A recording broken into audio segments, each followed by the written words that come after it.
Deal Carnegie کی یہ کتاب آپ کی اپنی زندگی سے حاصل کردہ خوشیوں کو دو بالا اور سے بالا کر دے گی۔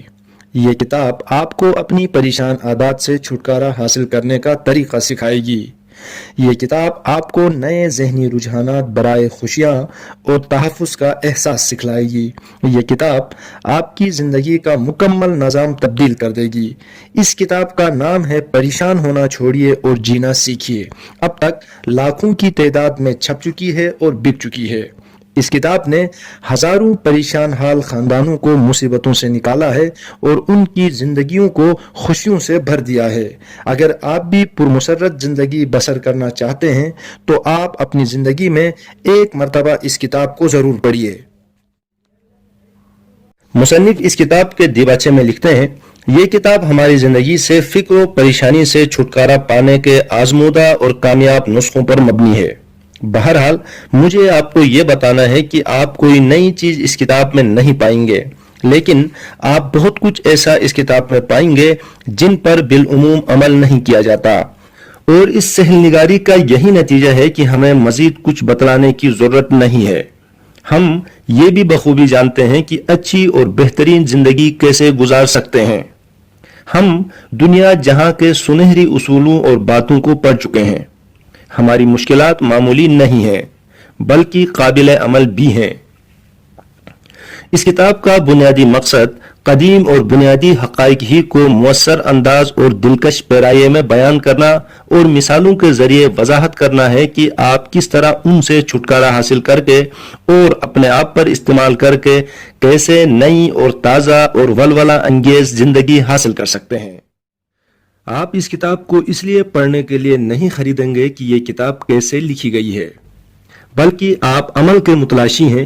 بہت خوب، آگے بڑھیے اور اس کتاب کے پہلے 44 صفحات پڑھ جائیے، اور ایسا کرنے کے بعد بھی آپ کو اپنے اندر ایک نئی قوت کا احساس نہ ہو جائے کہ آپ اپنے تفکرات اور پریشانی پر کیسے قابو پا سکتے ہیں، اور اگر ایسا نہ ہو تو اس کتاب کو ردی ٹوکری میں پھینک دیجئے، پھر یہ کتاب آپ کے کسی کام کی نہیں ہے۔ ڈیل کارنیگی اپنی اس کتاب کے بارے میں اسی کتاب کے دیباچے میں لکھتے ہیں کہ یہ کتاب کیسے اور کیوں لکھی گئی۔ یہ کہتے ہیں کہ میں نیو یارک میں ایک انتہائی غمگین اور پریشان حال نوجوان تھا۔ میں اپنے پیشے سے نفرت کرتا تھا۔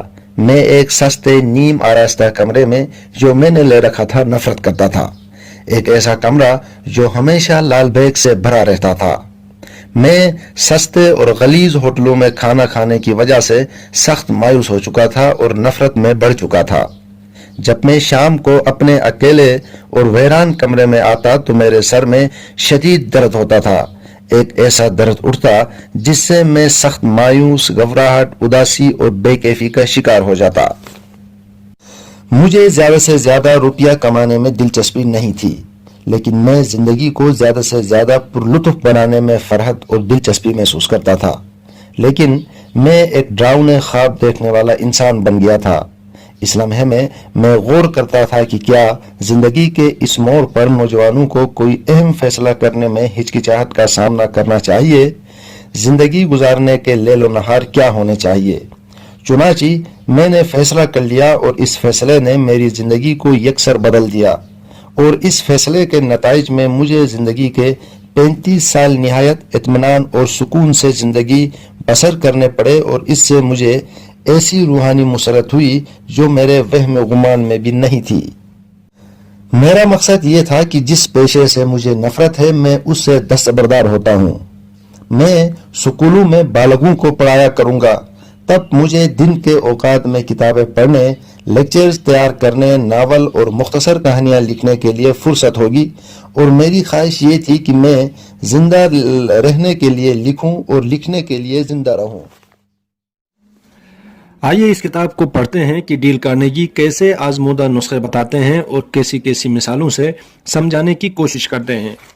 کتاب کے چیپٹر کا نام ہے بے خوابی کے متعلق پریشانیوں سے کیسے بچا جائے۔ جب آپ کو اچھی طرح نیند نہیں آتی تو کیا آپ پریشان ہوتے ہیں؟ تب آپ کو سموئیل کے متعلق جاننے میں دلچسپی ہوگی۔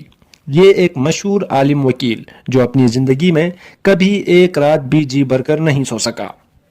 جب سموئل کالج میں داخل ہوا تو وہ اپنی دو تکلیفوں یعنی دمہ اور بے خوابی کے متعلق پریشان تھا۔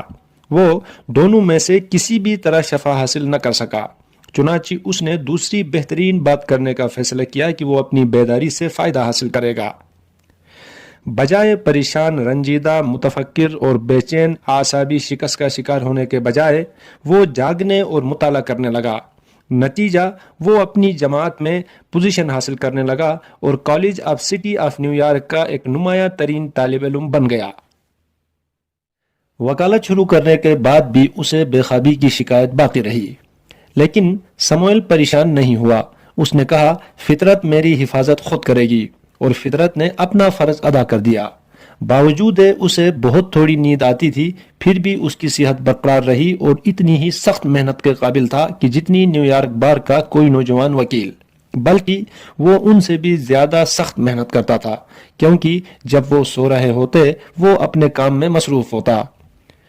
1931 میں اسے ایک مقدمے کی پیروی کرنے کے عوض $10 لاکھ دیے گئے، اور غالباً تاریخ میں کسی وکیل کو آج تک اتنا معاوضہ نہیں مل سکا۔ تاہم اس کی بے خوابی کی شکایت بے دستور برقرار رہی۔ وہ آدھی رات تک پڑھتا اور پھر صبح 5 بجے اٹھ بیٹھتا اور خطوط کے جوابات لکھنے شروع کر دیتا۔ جس وقت دوسرے لوگ اٹھ کر کام کاج شروع کرتے، وہ اپنے دن کا نصف کام ختم کر چکا ہوتا۔ یہ شخص، جسے شاید ہی رات کو بھرپور نیند حاصل ہوئی ہوگی، وہ 81 برس تک زندہ رہا، لیکن اگر وہ اپنی بے خوابی کے متعلق پریشان اور بے چین رہا کرتا تو شاید اس نے اپنی زندگی تباہ کر لی ہوتی۔ ہم اپنی 1/3 زندگی سو کر گزارتے ہیں، لیکن کوئی شخص نہیں جانتا کہ نیند دراصل ہے کیا۔ ہم جانتے ہیں کہ یہ ایک عادت ہے اور آرام کی ایک حالت جس میں فطرت ہمارے تفکرات کی پیچیدگیوں کو تہہ کر کے رکھ دیتی ہے، لیکن ہم یہ نہیں جانتے کہ ایک شخص کو کس قدر نیند کی ضرورت ہے۔ حتیٰ کہ ہم یہ تک نہیں جانتے کہ ہمیں سونے کی ضرورت ہی کیوں ہے۔ ڈاکٹر مینتھانیل، شکاگو یونیورسٹی نے نیند پر سب سے زیادہ تحقیقی کام کیا ہے۔ وہ نیند پر دنیا کا ماہر ہے۔